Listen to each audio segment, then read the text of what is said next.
2023 K리그는 쿠팡 플레이와 함께.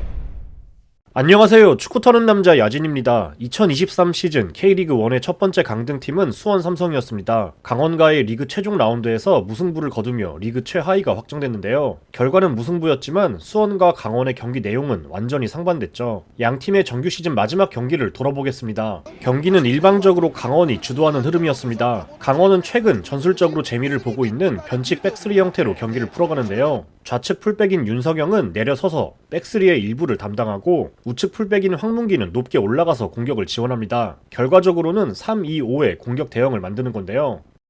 이에 대응하는 수원은 역시 마찬가지로 최근 효과를 보는 4-4-2의 좁은 수비 블록을 세웁니다. 다만 수비 블록의 기본적인 위치는 매우 낮게 설정됐는데요. 최전방 투톱은 강원의 두 미드필더를 견제하기 위해 움직이고, 이 때문에 사실상 경기장 반쪽은 아예 내주는 형태로 경기가 진행되죠. 비교도 순위 싸움에서 불리한 수원 입장에서 개인적으로는 이렇게까지 극단적으로 라인을 내리는 건 선뜻 이해하기 어려운 선택이었습니다. 어쨌든 강원은 이 역시 예상한 듯 준비한 대로 경기를 풀어갑니다. 황문기가 전진하며 전방에 많은 숫자를 밀어넣은 강원은 수원의 백포라인을 상대로 우위를 갖게 되는데요. 황문기가 올라오면서 김대원은 안으로 좁혀서 자리를 잡고 주로 하프 스페이스에서 활동하게 됩니다. 이후 강원은 상대의 좁은 블록에 막혀있는 중앙 미드필더를 거치기보다는 적극적으로 측면을 활용하는데요. 수원의 수비를 흔들기 위해 끊임없이 반대 전환을 시도하며 측면을 공략 포인트로 삼습니다. 수원의 라인이 워낙 내려앉다 보니 강원의 좌우 스토퍼들이 방해 없이 편하게 볼을 뿌려줄 수 있었던 것도 반대 전환이 수월했던 요인 중 하나였죠. 그리고 기본적으로 수원의 수비 라인보다 공격 숫자가 많은 강원이 상대를 공략할 수 있는 몇 가지 패턴이 있었습니다. 1차적으로는 이렇게 풀백을 끌고 나와 수원의 수비 간격을 벌려놓고 김대원이 하프 스페이스를 파고드는 건데요. 다행히 이 부분은 고승범의 수비 커버가 경기 내내 잘 이뤄집니다.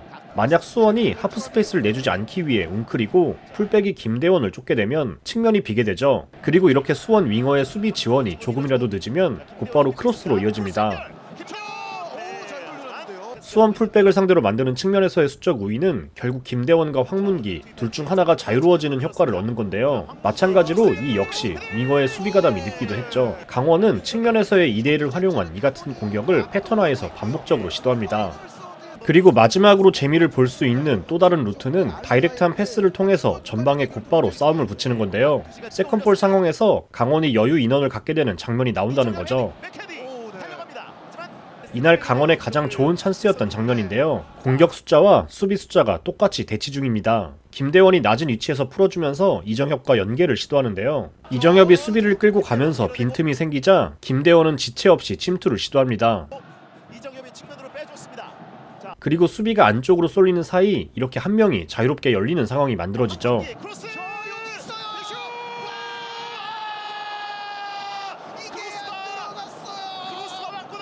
이건 심지어 수원이 완전히 수비 대형을 갖춘 상황인데도 불구하고 사람을 놓치는 장면입니다. 센터백과 풀백이 각각 사람을 잡는 사이 생긴 공백을 파고들면서 완전히 자유롭게 헤더로 연결할 수 있었던 상황이죠. 이 역시도 이정협이 공을 소유할 수만 있었다면 순식간에 강원이 위협을 가할 수 있는 장면이었는데요. 이날 이정협의 오프더블 움직임은 정말 돋보였습니다. 이정협의 개인캠을 따로 보고 싶을 정도로 활발한 움직임을 보여줬는데요. 중계 화면에 잡히는 모습만 봐도 이정협은 끊임없이 상대 수비를 괴롭힌다는 걸 알 수 있었습니다. 이정협의 이런 움직임 하나하나가 수원 수비의 균열을 낼 수 있는 장면들이죠. 더불어 우측의 황문기 역시 좋은 경기력을 보여줬는데요. 강원이 최근 시도하는 축구에서 전술적으로 핵심적인 역할을 맡고 있는데 황문기 덕분에 강원은 우측에서 끊임없이 찬스를 만들어낼 수 있었습니다. 미드필더가 본업인 황문기는 중앙을 벗어나 측면으로 이동하며 상대적으로 수월하게 볼을 전방으로 배급해주는 역할을 하고 있죠. 만약 강원이 올 시즌 잔류에 성공한다면 후반기 막판 보여준 황문기 시프트는 가장 결정적인 전술 변화 포인트라고 할 수 있습니다. 전반적으로 강원의 최근 경기 모습을 보면 공격에서 짜임새가 생겼다는 걸 바로 이런 부분을 보고 알 수 있는데요. 이렇게 선수들이 끊임없이 삼각 대형을 만들기 위해 움직여줍니다. 가장 기본적인 거지만 선수들의 부지런함과 전술적인 지시가 동반되지 않으면 쉽게 보여주기 어려운 부분이죠.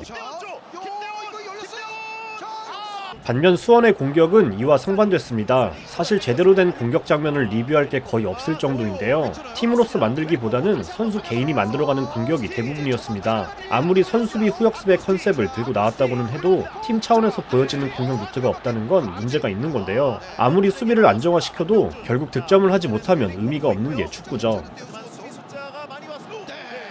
기본적으로 공격 숫자가 부족하다 보니 계속해서 선수들이 고립되는 장면이 반복됩니다.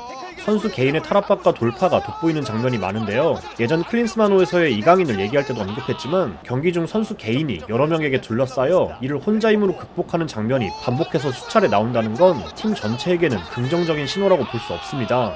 이렇게 바사니가 공을 몰고 무려 6초 동안 소유하는 사이 우측면 아무도 수비를 벌리기 위해 지원을 들어오는 선수가 없는 건 아무리 수비를 우선시하는 경기라고 해도 문제가 있는 거죠.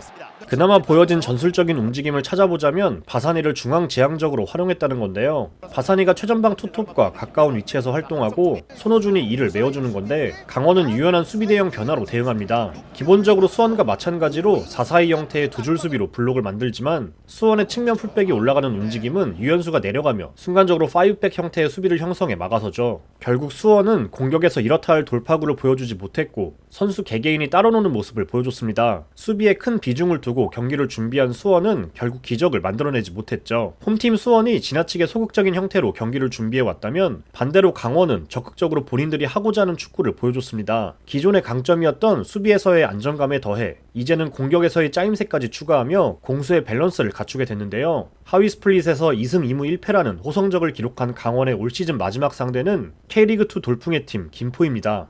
시청해주셔서 감사합니다.